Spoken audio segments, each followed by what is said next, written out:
All right, critics are calling up President Biden after he appeared to question the public's intelligence about the supply chain crisis. Listen to this. 10 years ago, how many knew what the hell a supply chain was? No, I'm serious. It's a phrase when I started talking about supply chain, people were going, supply. No reason why they should have been. It's not because they weren't smart. We didn't have to rely on the rest of the world. Joe Concha, author of Come On, Man, joins us now. Joe, great to have you here in person. Look, if Joe Biden thinks we are all this dumb, doesn't it help explain in part why he thinks he's able to pull over these disastrous policies on the American people? That's a great point. This is the hubris of an elitist. It's supposed to be Scranton Joe, and this is somebody who's talking down to the very blue-collar workers he says that he champions. And to your point, this is somebody who has said recently that he has, and Democrats have a great record on crime, said that the border is totally secure, says that the economy is, quote, strong as hell, unquote. It's like, don't believe your lying eyes. Believe me, the smartest guy in the room instead. It's so ironic on some level. And this also reminds me of when Joy Reid said that people didn't know what inflation was. And whether that's true or not, maybe some people don't know what the supply chain is or didn't know the definition of inflation. Everybody does now because of the state of the economy. That's a great point.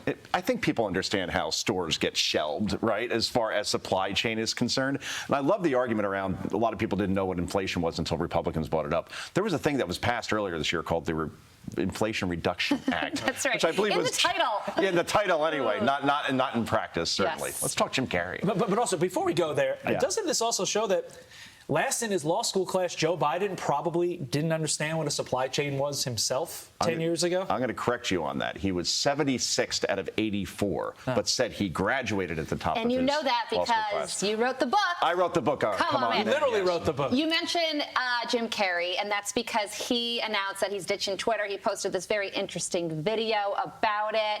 And he accompanied that video with this message saying, I'm leaving Twitter, but first here's a cartoon I made about my friend Jim Hayward. It's based on my painting of a crazy old lighthouse keeper standing naked in a storm, summoning the angels and shining his lamp to guide us through the treacherous night. Never in my foggiest dreams did I think I would be reading something like that on TV. Wow. He should have just gone with somebody stop me or spank me or I don't know. Any Jim Carreyism. I can't believe in the 90s people used to compare me to Jim Carrey. Said that I look like him, which if you watch Liar Liar, he's a pretty good looking guy, but he's gone off the rails since.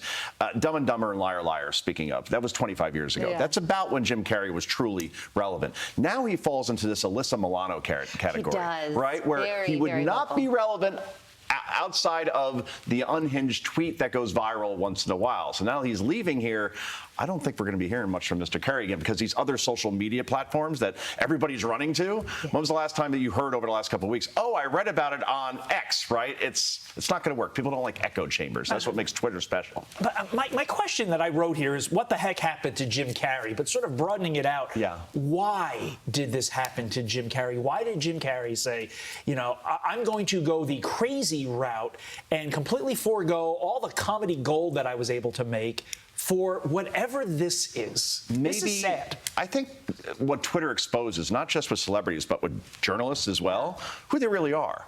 And with a celebrity, you have a producer, right? And you have a script. And with a journalist, you have an editor to make sure that maybe you don't report something or say something that may come back to bite you. Twitter has no filter whatsoever. Right. And as a result, it exposes people for who they really and are. I don't know if Jim Carrey's crazy. I mean, these are his political opinions. He's allowed to have them. But I actually do like what Alyssa Milano said more when she was like, I want to stay on Twitter to voice my opinions. And that's what good public discourse is all about.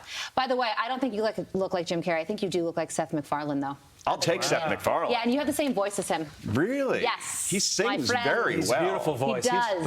I'm sure you have a great bravado. I do. Going back to Jim Carrey, from our early Jim Carrey on In Living Color, early 90s, is genius. This is crazy genius, and this is sad. The Mask is a tremendous movie with a young Cameron Diaz. I recommend it to everybody. I've never heard of it before. Really? Kidding. I've just aged myself. Joe Concha. Joe, appreciate it. Great seeing you live. I'm Steve Ducey. I'm Brian Kilmeade. And I'm Ainsley Earhart. And click here to subscribe to the Fox News YouTube page to catch our hottest interviews and most compelling analysis.